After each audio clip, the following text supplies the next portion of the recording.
Well, after your thought-provoking speech and very logical explanation, I don't think any other question remains to be asked. But one question which is generally addressed by the so-called Christians in the West, particularly to some Muslim scholars, they say that we were born Christian, but now we don't believe in the existence of any God. So how to convince such so-called materialists and atheists, and how to prove before them the existence of God in the light of the Holy Quran? You see, before you start with him with the Holy Quran, how is he going to listen to you about the Quran when he says he doesn't believe in God? So, these people you're talking about, this Westerner, whoever he is, whether American or British, he is still a Christian subconsciously at the back of his mind. Because as soon as a fight starts between the Muslim and the Christian, he will take the Christian side. Why? He is still a Christian subconsciously. So, now what you do with him, a technique I'll show you. As soon as you ask any of these people, you meet them in the flesh, he said, what church you belong to? He said, no, I don't go to any church. I don't believe in God. So you tell him, congratulations to you.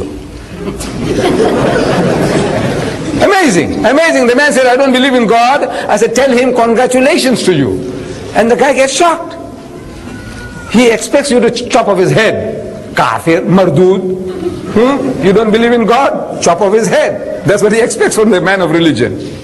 I said, no, congratulations to you. He said, why congratulations? I said, you see, if you told me you are a Christian, no congratulations. Because your father was a Christian, your mother was a Christian. Right? He said, right. So what did you do? Nothing. You tell me you are a Muslim? No congratulations.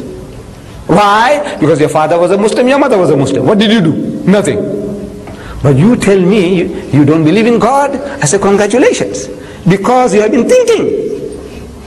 What made you to reach that stage where you say there is no God? You were thinking. So for that I congratulate you. What were you thinking? Well, about what you heard, the stories you heard. You went to Sunday school. Your environment, they're telling you about Adam and Eve. Yes. You read about Adam and Eve in Sunday school. You heard the stories. Yes, Adam and Eve, they were put into the garden.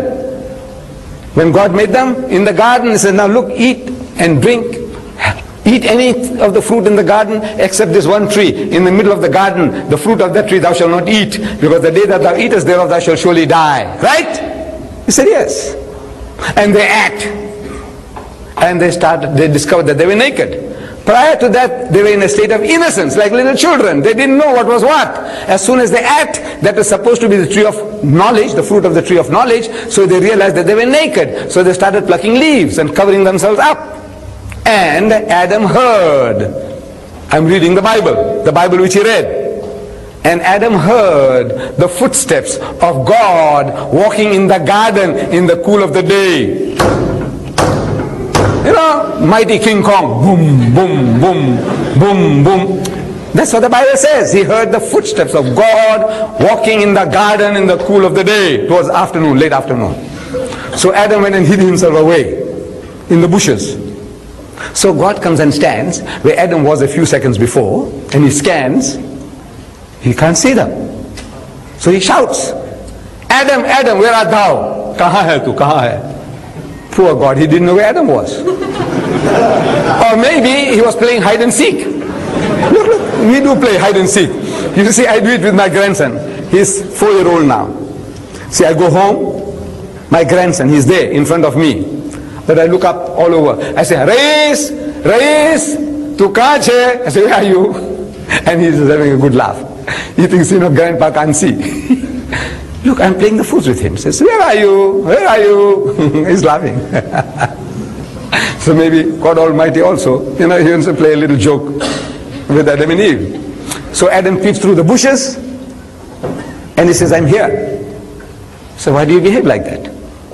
You have done something wrong.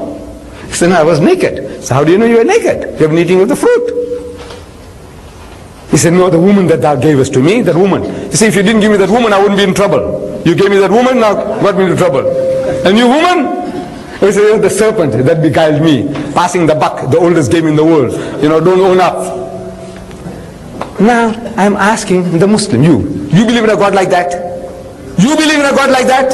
No. He says he also doesn't believe in a God like that. So congratulations. You read further down, Genesis. Hazrat Musa alayhi salam wanted to see God. So God says, look, you can't see me and live. The Quran says, Lan tarani, you'll never see me. But in the Bible, he's insistent. You know, like a spoiled child. He said, look man, oh Lord, I love you so much, I must see you. What can you do with a fellow like that? It's all right, I will appease you. So God Almighty puts him between two rocks and puts his hand in the opening. So Musa alayhi salam can't see him. Then he turns his back and he takes away his hand. And Musa saw the back of God, so his backside. Because his front side, if he saw, he would have died. You believe in a God like that? Who shows his backside to Musa? Says no. Look, he's agreeing with you. What you want to tell him, he is telling you himself. You believe that Mary carried God for 9 months? Ask him. He said, no, you believe that? That Maryam carried God for 9 months? And this God was born and was circumcised on the 8th day. You believe that? No. So look, that man has taken the first step towards Islam. What is the first step? Anybody want to accept Islam? What do you say? Say, start.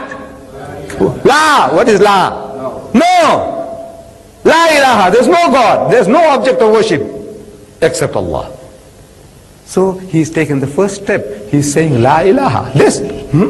That God. That God. No. He's taken the first step, man. Take him the following step. Take him further. That's your job now. Congratulate him and take him out from there. Say, come, man. How did this thing come into being? So he explains to you, and you find the Quran confirms. The Quran confirms. He says, look man, this book is telling what you are telling me. Inshallah, you'll be able to do the job.